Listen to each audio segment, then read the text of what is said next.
ये कहानी है दो दोस्तों की जो कि एक छोटे से गांव में रहते थे। एक बार वो दोनों किसी काम से शहर गए और वापस अपने गांव लौट रहे थे। उनके गांव तक पहुंचने के लिए उनको एक घने जंगल से होकर के गुजरना था और जब वो उस जंगल से गुजर रहे थे तो एक दोस्त को प्यास लगी और वो पानी ढूंढने के लिए रास्ता भटक गए। थोड़ी ही देर बाद शाम हो गई और रात होने ही वाली थी। तो उन दोनों की नजर एक गुफा पे पड़ी जो कि पेड़ों से घिरी हुई थी चारों तरफ से। तो उन्होंने सोचा कि यही जगह ठीक है रात बिताने के लिए। तो दोनों ने कुछ लकड़ियां इकट्ठी करी, उस गुफा के अंदर गए और आग जला करके वहां पे बैठ गए। रात का वक्त था, गुफा के अंदर आग जल रही थी, बाहर बिल्कुल अंधेरा था और कुछ जानवरों की आवाजें आ रही थी। तो उन दोनों में से जो एक दोस्त था वो अंदर ही अंदर डरने लगा, क्योंकि उसने भूत प्रेतों की बहुत कहानियां सुनी थी कि रात के वक्त जंगल में कुछ भयानक आत्माएं भटकती हैं और अगर उनको कोई ऐसा भटका हुआ आदमी मिल जाए तो उसको नहीं छोड़ती। तो जब उसने भूत प्रेतों की बात अपने दोस्त से करी तो उसके दोस्त ने हंसते हुए उससे पूछा कि क्या कभी तूने किसी भूत को देखा है? तो उसने कहा नहीं, मैंने तो नहीं देखा, लेकिन मेरे कुछ जान पहचान के लोग हैं जिन्होंने देखा है। तो उसके दोस्त ने उसको समझाने की बहुत कोशिश करी कि यार ऐसी सुनी सुनाई बातों पर विश्वास नहीं करते हैं, अब तू सो जा और मुझे भी सोने दे, मुझे नींद आ रही है। और इतना कह करके उसका दोस्त वहीं पर लेट गया और थोड़ी देर में सो गया। लेकिन वो जो अंदर से डरा हुआ था वो लेट तो गया, लेकिन उसको नींद नहीं आ रही थी। उसको लग रहा था कि शायद यहां पर कहीं कोई है जो छुप करके कहीं से उसको देख रहा है।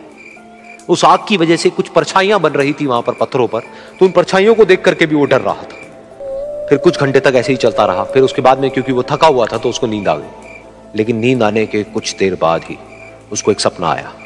सपने में उसको एक बहुत ही भयानक परछाई उसकी तरफ बढ़ती हुई नजर आई। अब जैसे जैसे वो अंदर से डरता चला जा रहा था, वो परछाई उसके और पास आती चली जा रही थी और बड़ी होती चली जा रही थी। और उस परछाई में एक हाथ उसको नजर आया जिसके बड़े बड़े नाखून थे, और वो हाथ उसकी तरफ बढ़ता चला गया और उसके गले तक पहुंचने ही वाला था कि तभी वो डर करके एकदम से उठा।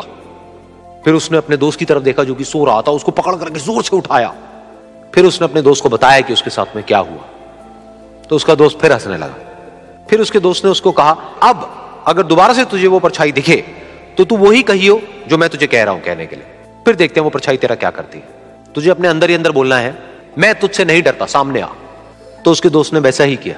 थोड़ी देर बाद दोबारा से उसको सपने में वही परछाई नजर आई और वो परछाई धीरे धीरे उसकी तरफ बढ़ने लगी।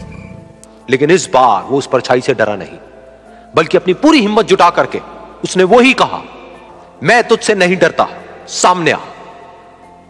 मैं तुझसे नहीं डरता, सामने आ। मैं तुझसे नहीं डरता, सामने आ। जैसे जैसे वो ये बोलने लगा वो परछाई छोटी होने लगी और उससे दूर होने लगी। वो बोलता रहा, वो परछाई छोटी होती रही और धीरे धीरे वो परछाई दिखनी बंद हो गई। बिल्कुल ऐसा ही हमारी जिंदगी में भी होता है। हमारे अंदर जितने भी डर है, उससे हम जितना डरते हैं हम उतना ही छोटे होते चले जाते हैं और वो डर उतने ही बड़े होते चले जाते हैं। लेकिन अगर हम अपने अंदर के डरों से नहीं डरते हैं और उसका सामना करते हैं तो दुनिया का ऐसा कोई भी डर नहीं है जो कि हमें डरा पाए।